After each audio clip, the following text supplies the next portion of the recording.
like introducing yourself in Trainerland. Right. People don't even know what Trainerland is. I mean, you know me as Lara. It's actually supposed to be a Russian pronunciation, Yara, but Yeah, I see well, it. Okay, I'm sorry. people I'm can't so really. sorry.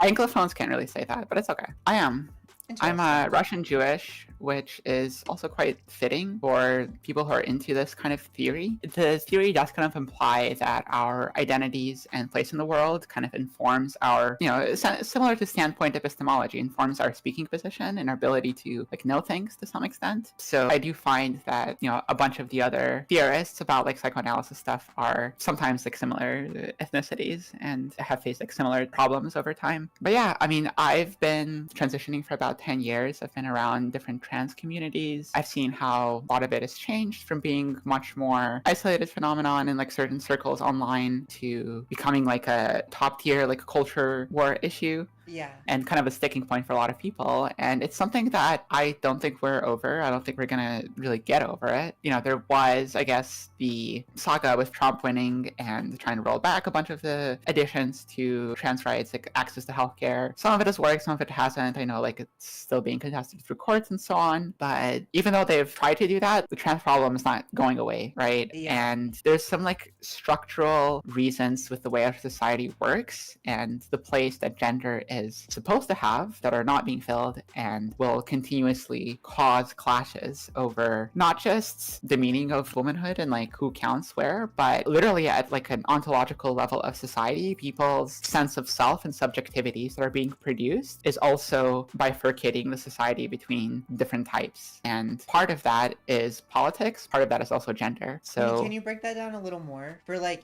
the average normie on the street, right? What does that mean? The bifurcation of parts into society. Yeah. So we should go over through that list pretty much because while I was writing it, I was thinking of setting up some of the topics and getting there. So, okay, let me just finish about my intro.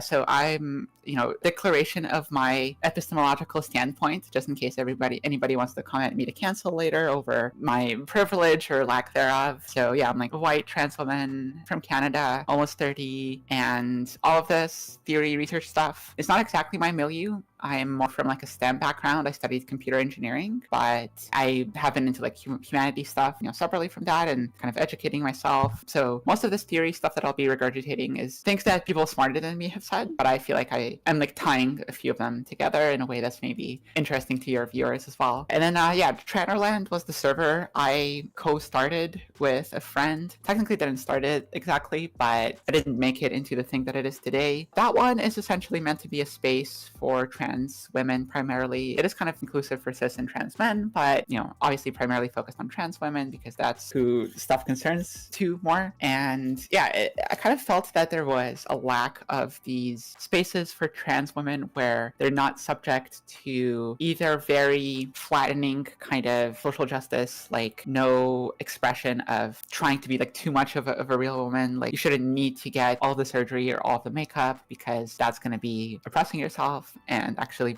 perpetuating other people's oppression, and it's not necessary. There's like a certain strain of logic that ultimately leads to kind of like you don't really need to transition to be trans, right? I mean, you know what I'm talking about. Yeah. So I saw a lot of that, and on the other hand, there's like the 4chan-esque, just like brainworms doomer crowd who is very analytical and does pay more value to like physical appearance and the actual value of how people perceive you and like being embodied in the real world. And I think shamefully that whole aspect is missing from the other side of the trans community, but they're also too far gone in terms of not giving themselves opportunities basically to have a better mental state to actually do the things that they say that they want. Yeah. So they get like stuck. the doomers. The doomers. I mean, they kind of yearn for something that maybe makes sense, but the way that they're doing it disempowers themselves from accomplishing it. Yeah. And that's kind of a problem as well. So, I mean, yeah, I kind of wanted to start a space for trans women that are trying to find a bit more of a middle ground and will really just focus on what needs to be done for themselves in terms of working on their appearance, their voice, their surgeries, like not bringing it to the level of an identity issue, which is, we'll see, I consider to be like the everything problem. But that's the everything problem. I see. The thing with identities is, like you kind of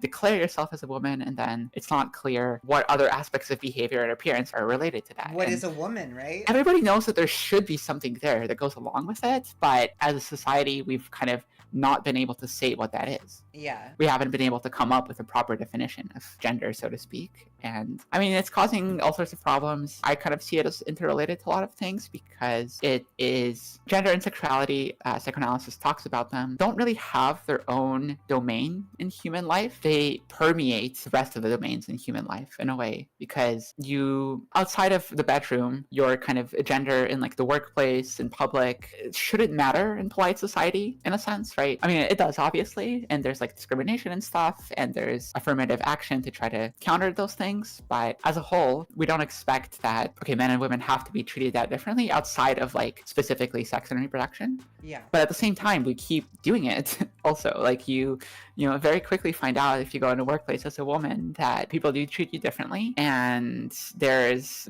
kind of an allocation of care, consideration, and that kind of permeates all of these aspects of life that aren't necessarily sexualized or don't necessarily involve gender.